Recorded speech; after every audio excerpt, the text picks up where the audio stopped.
It's draft day at a military recruitment centre near Tel Aviv, but not all of the teenagers who've turned up will be serving.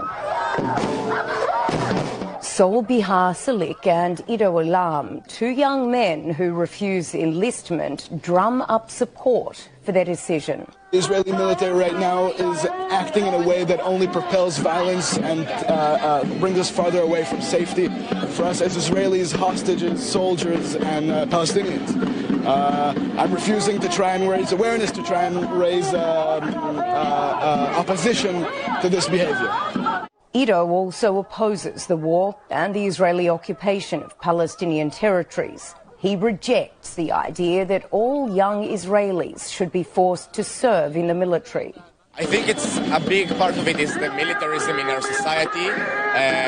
Since day one, they basically teach you about how you're supposed to go to the army and how you're supposed to sacrifice your life for this country.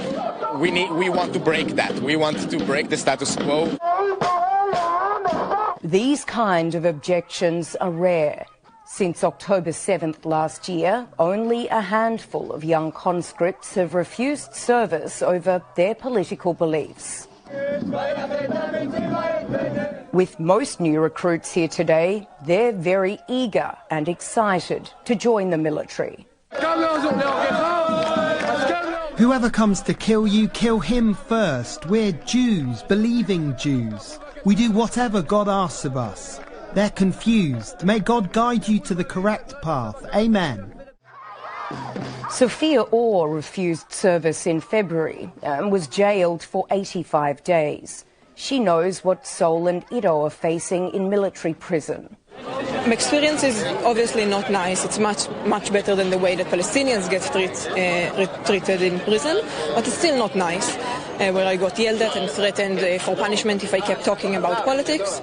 With serving in the military so central to life in Israeli society, those who refuse say they're often shunned and even viewed as traitors.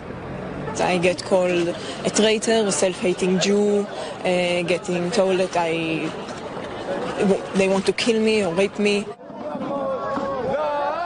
Despite the fierce backlash, these refusers say they do have some support. Sol's dad, Erez, tells us he's proud that his son is willing to be jailed for his convictions rather than finding an easier way of avoiding military service. You need to go, you need to understand and invest and learn and challenge yourself to develop such an opinion, and then you also need the guts and courage to follow that through. Sol's family has served in the Israeli military for decades and knows full well the reality of war. I spent most of my service in the Lebanon War.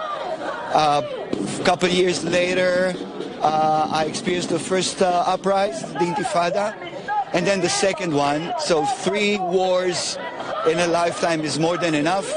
I got injured. My father was injured when he was in the war in 67 and 73. So we had enough of wars. As their arrest draws nearer, the reality of their situation sets in. Right now I'm really nervous. It's starting to hit me.